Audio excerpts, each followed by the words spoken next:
Summertime is here. It If you're really in the is. northern hemisphere anyway, it's getting hot out there, so I suggest you head inside where the air conditioning lives and play some board games. And let's talk about Best of Board Game Geek.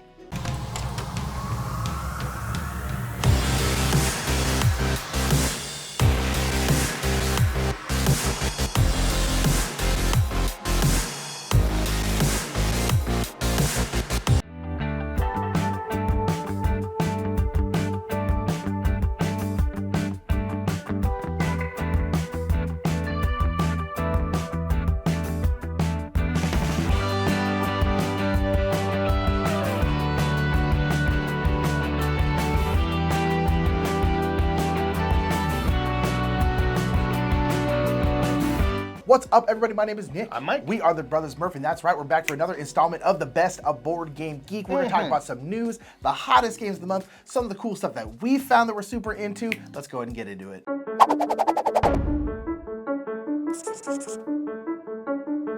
Now, one of my favorite features on Board Game Geek are the preview lists that happen ahead of every major convention. There's one for the UK Games Expo, which just happened, and the next kind of bigger convention is going to be the Origins Game Fair coming up here in June. So if you want to kind of find out what games are coming out, especially Origins serves as sort of a preview of things that might be in wider release at Gen Con, do check out that preview list. It's really cool. You can kind of see everything, organize it by, what people have been clicking on, what has the most thumbs and stuff like that. I think it's really, really cool. And speaking of things happening in the board gaming world, the Spiel des Jahres nominees and Kennerspiel and Kinderspiel have all been announced. If you were at BGG Spring, you might even have a chance to play some of those games. So it's just kind of a cool thing. It's always fun to see, in Germany, what are the games that are getting kind of the most attention and potentially some accolades as well.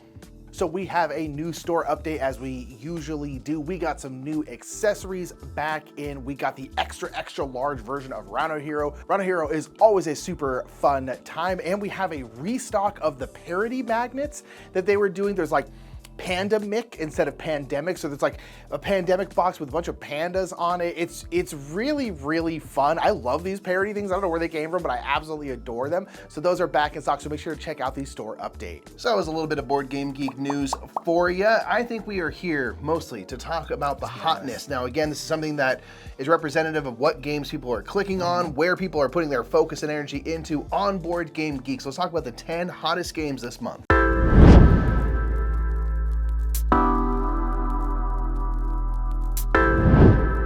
All right, we're here. Like we said, it's time to talk about the hottest games, man. These are the games that people are clicking on, talking about. These games are maybe delivering to people, crowdfunding currently. We got a whole big mix today, so let's just hop right into it. I'm telling you, it's gonna be Pergola. You played this game. Did you play this game with Karen? Pergola. Pergola. Yeah, I did. I played it with Karen. Yeah, that's right. I haven't played this one yet, but you've played this one. Yeah, I did. We got a copy of it, and it first of all, absolutely beautiful. It's gorgeous. Beautiful game, and I knew it was going to be, looking nice. It was going to be at a weight level that was solid for kind of an end of the night thing. Yeah. If Karen and I play a game, it's going to be after our daughter goes down for the night. And Karen's been getting really into gardening, so I was like, okay, the theme's going to appeal. Yeah. And it delivered. This is a fun one. It's a game where you are going to be drafting on a turn, taking an available little shovel or garden tool that's going to give you some resources. There's all sorts of things you can put kind of onto your player board. There's different types of flowers you can build. There are bees and ladybugs and butterflies you're trying to attract to your garden. And all these different types of things that you can populate your garden with have different ways of scoring.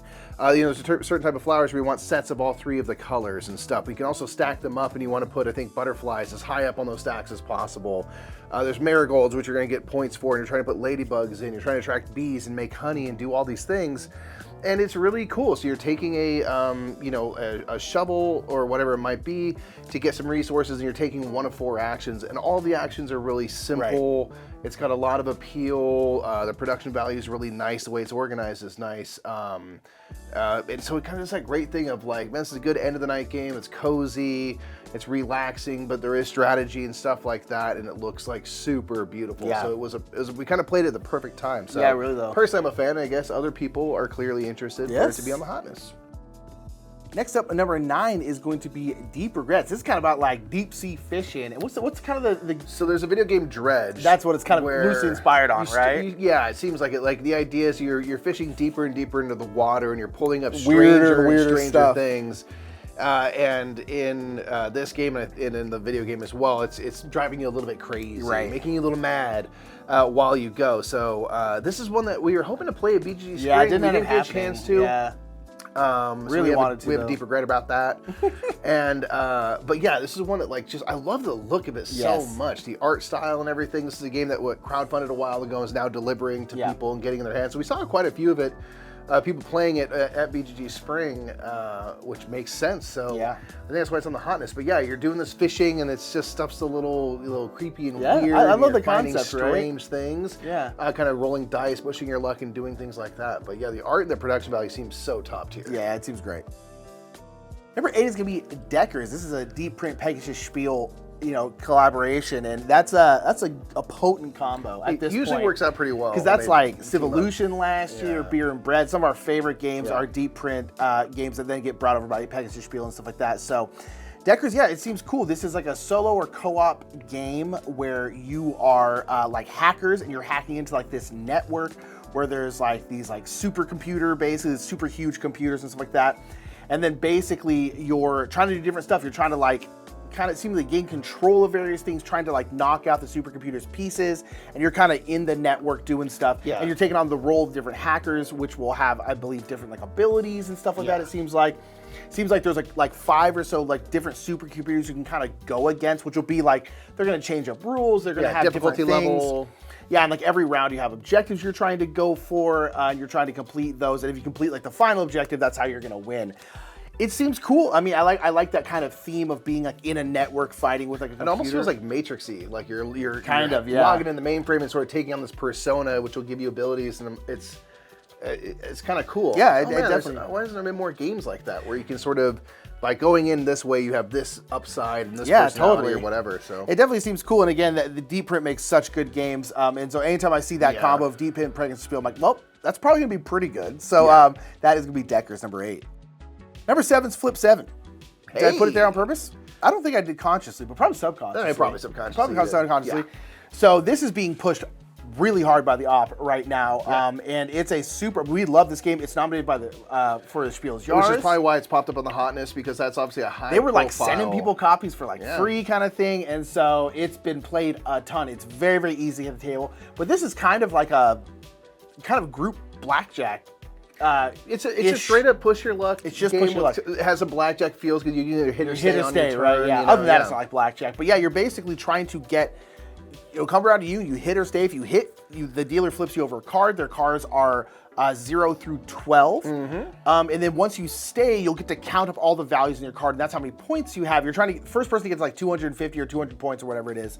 The problem is when it comes back around to you, if you say hit and they flip over a card and you already have that card, like it's another 7, you then bust. And in the deck, there is 1 1, 2 2s, 3 3s, all the way up to 11 11s and 12 12s. So if you have a 12, there's a high chance that you're going to bust out. It's also worth a lot more points. So. And then if you can flip 7 cards over, the round kind of ends, basically, because you were able to kind of go that far without busting.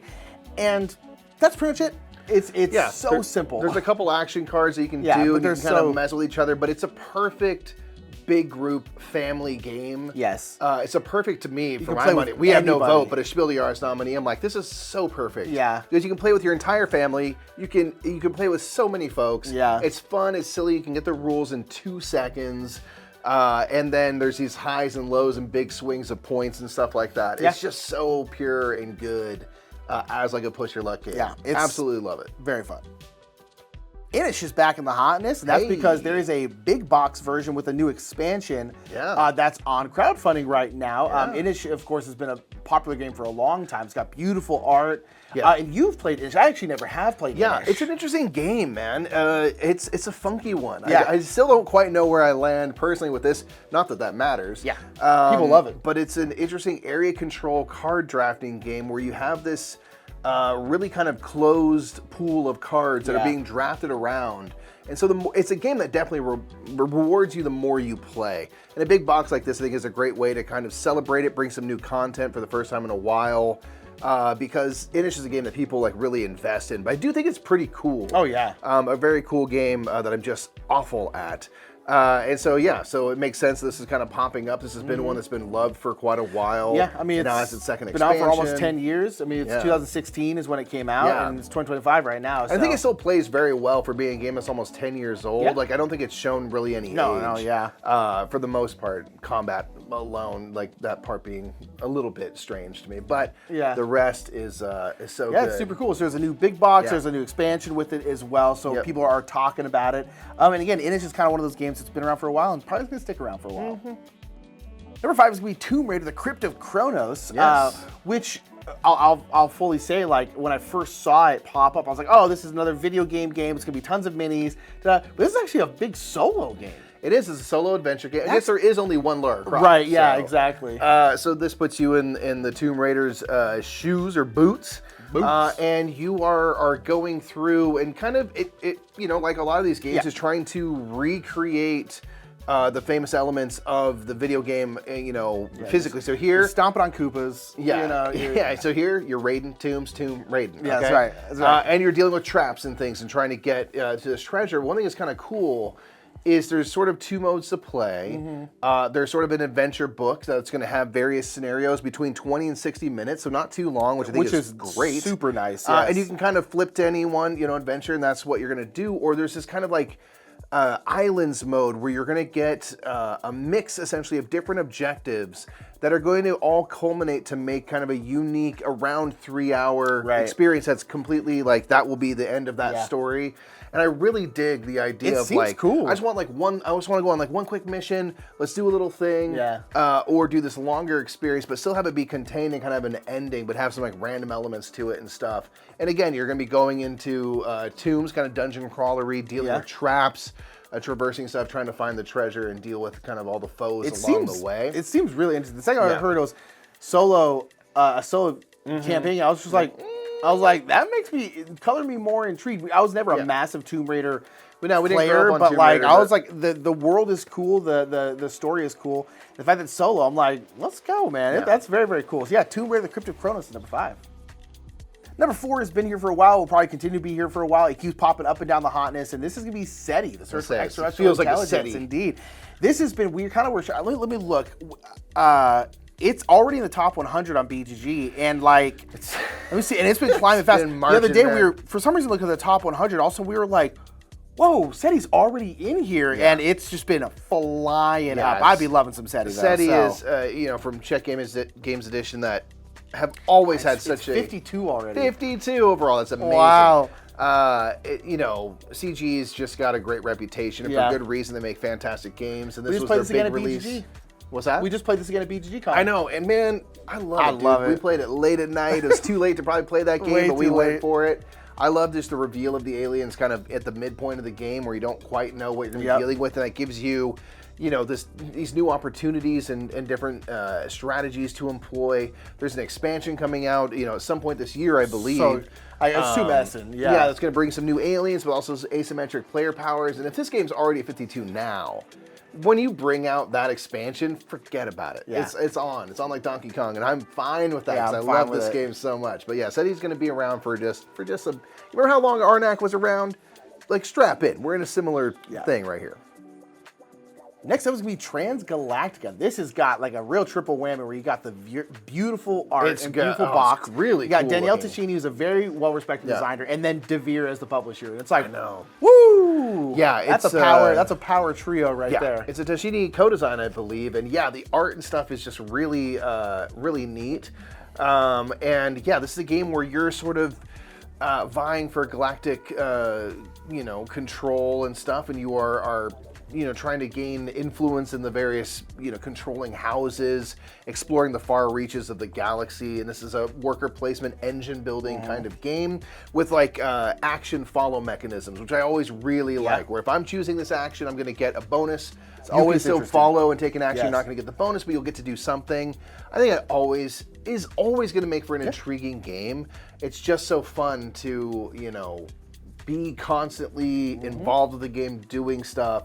And maybe some of those smaller actions you do off turn will set you up for a big combo wombo-tastic turn when you get to decide what you're going to do. And this one kind of promises to do all those things. This one seems like a bigger one from Devir, like along the Bitoku, Daitoshi level of games. And I just can't wait to check it out. Yeah, very down. Number 2 is going to be a GMT game, Conquest of Paradise. Yeah. This is an older game. This game from like 2007. Yeah, so I mean it's almost 20 years old at this point. And this game is getting a new version. It's out on GameFound. It's on crowdfunding right now. A little bit of a glow up. A glow up for sure. I mean, it looks like an old GMT game, right? The old 2007. Lots of chits on a board, not a lot of color. But now it looks a lot prettier. But this is called Conquest of Paradise. This is set where you are various Polynesian, like I guess, like empires, tribes, whatever. Yep. And this is all like pre-Europeans showing up. And basically, you're going around finding islands and then inhabiting them. Discovering the area. Yeah, and like so widening your reach, Yes, you're going around and you're vying for control of these islands of that. But yeah, you're basically going out to these various islands and then inhabiting them and then trying to get ahead. It seems cool. I'm more and more getting into the concept of wargaming a little bit more, not a lot, but especially when they start looking nicer and stuff like that. Like I'm sorry, wargamers, I love you to death. You got a huge place in my heart. But Cuba Libre looks nice. Does it? I think so. Man. Come on down, man. Come on down. Come on down. Come on down. Give me some more Jets of Robin Hoods, Yeah, like give me something, But this one looks really, really nice. And it's cool. So it's you're having to like build out your units and build out like things like canoes and stuff like that, so you can actually traverse the water and stuff like that. So it seems really cool. But there's a new version out, and I'm like, let's have some like older war games get some glow ups. I'm curious if this is going to start a trend of that. I'm hoping for it because hey, like if you want to get new people in. A lot of new people expect games to be prettier nowadays, and so it's just like a lot has changed in 20 years. And here's the thing, it's just not going to hurt it, No. It's definitely not going to hurt it. But nonetheless, Conquest of Paradise number 2, check it out. Number 1 is going to be Lord of the Rings: The Fate of the Fellowship. This has been. I expect Lord of the Rings just to set up camp, and it's going to be here for a while. Yeah, Fate of the Fellowship is so good. We actually got to play this at BGG Con. We played this. We had a game date with Lincoln and Nikki from BGG, if you don't know.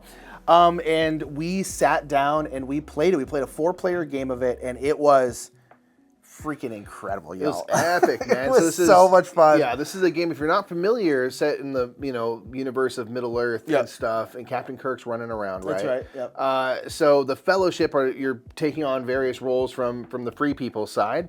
And it's a pandemic system game, so it is going to have some familiarity and DNA from the pandemic games.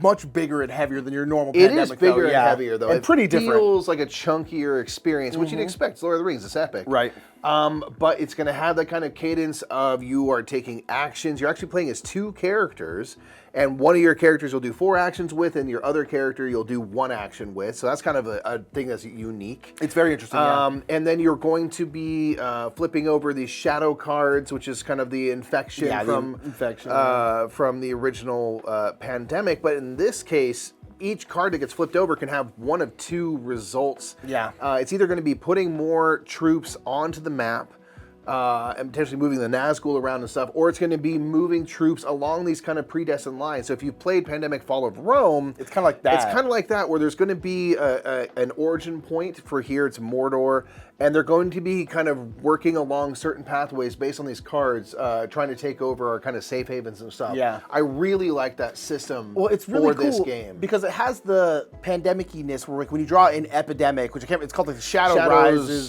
something like that. I think. But basically, then you'll basically take the whole infection deck, in this case, reshuffle it, put it back on top of the deck, so the same places keep coming up over and over again.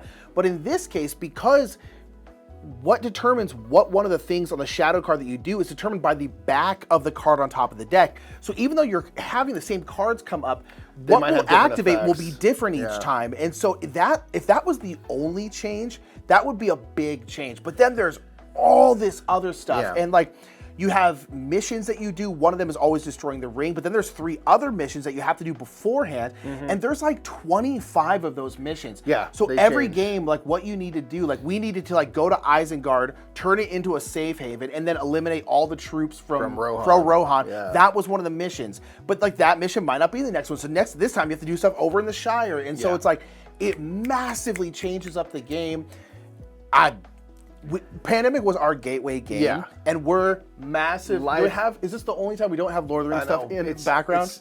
But we're lifelong Lord of the Rings fans. Yes, I think massive. And so, like, this is like a match made in heaven for us. It was just great. It's a narrow defeat. We did not win. It's difficult to win. It's tough. As it should be. But yeah, this is like the perfect game for us, considering how we got into this hobby to begin with. It sure is. It's really fun. We really enjoyed it. It's on Board Game Arena as well. So if you are curious to try it out there, I do think it's a lot to deal with on Board Game Arena, but it absolutely is over there and works really well. So you can give it a shot if you're curious before buying or anything like that. So that is the hotness, the 10 hottest games of the month. At the very end of the hotness, we always talk about the 10 most played games of the month. So if you log your plays, or if you attach things like BG stats and stuff like that, or your plays on Board Game Arena, you can have them automatically log into your BoardGameGeek. So make sure to log your plays, because you will get to affect this list.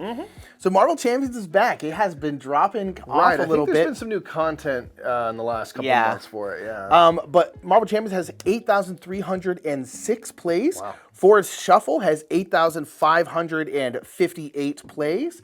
Castle Combo has 9,182.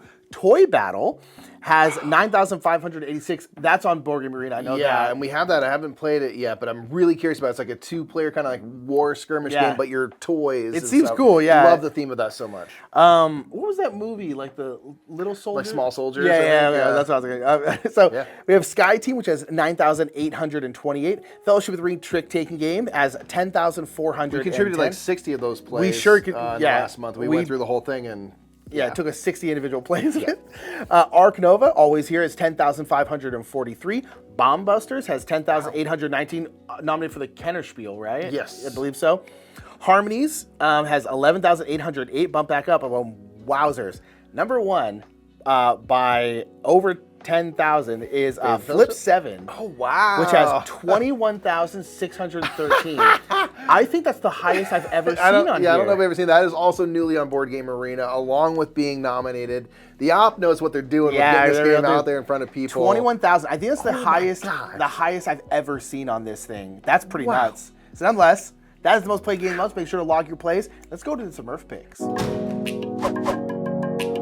So, y'all know me. For my Murph pick, I'm of course choosing something that someone made. I love doing crafty stuff, and I love talking about people doing crafty stuff with board games. And Jet Riker made these really cool flame tiles for Thunder Road. We actually just played Thunder Road again with like Lincoln and Nikki and our friends Charlie and Preston, and it was super fun. And so this is fresh in my mind. And also one of the things is Jet in this post said, one of my favorite things to do is set my car on fire, and Mike is only trying to set himself on fire in this game, basically at all times. And so this really rang true, because I was like, man, these are for Mike. But they're these really cool 3D printed fire tiles that are actively on the board and stuff like that, and they look really cool. Jet also did some really incredible photography around these that just, this scene is awesome. And so I absolutely loved it, so I had to do my Murph pick. You know me. My Murph pick is going to be about our very own Steph Hodge, who is right here with BoardGameGeek, all the meeples of the rainbow. And Steph has a simple life mission: play all the games. And Steph succeeds in this mission.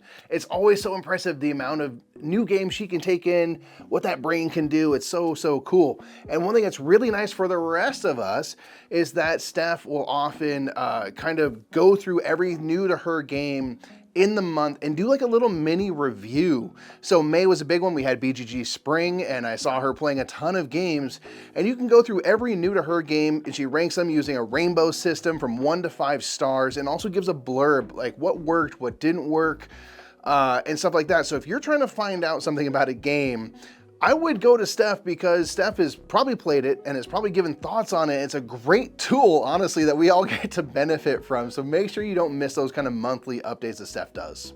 All right, so those are some Murph picks at the very end of the video. We always talk about our personal favorite games of the month. Also, down in the comments, let us know your favorite game of the month. We definitely would like to know that. So why don't you go ahead, Mikey? So we had BGG Spring, as we talked about, and man, we played so many great games. So one that was a really highlight of the weekend was playing Molly House, which is a game that I was really interested in. Yeah, you really wanted to play it. Yeah, some really good games and a co-design with Cole Worley, and they make very interesting games, of course. And this one is all about these molly houses, which were kind of, these refuges for people in the LGBTQ plus community in London back in the day, when they had the Reformation of society for the Reformation of manners and stuff. So this was not people who were not living at the time what was an acceptable lifestyle, and finding joy. Literally, your victory points are joy. You're finding joy with yourselves, with your community, trying to bring up the community itself and their happiness level, and making sure that everyone in the community thrives. And so it feels very cooperative. It is a competitive game in that you hope to be the most joyous of them all, but you're not like knocking each other down and stuff. And you are basically putting on parties and using card play to dictate what kind of party you're throwing, how much joy it provides for the community and yourself within that. And I thought it to be just a really, really interesting game. Apparently plays really well solo, so I'm very curious to try that. Curious to try it out. I really enjoyed it, and I cannot wait to play again. Yes, indeed. My best of the week, best of the month rather, is going to be Fate of the Fellowship, which we literally just talked about in the hotness. So I'm not going to go through the whole thing again, but the play that we had with Lincoln and Nikki was just so much freaking fun. And I was like, immediately was like, whoo, okay, yep, I like this game quite a bit. So that's going to be my best of the month. I won't go through the whole thing again. But once again, let us know your best of the month down in the comments below. Thank you so much for being here, and we'll see you next month. Bye.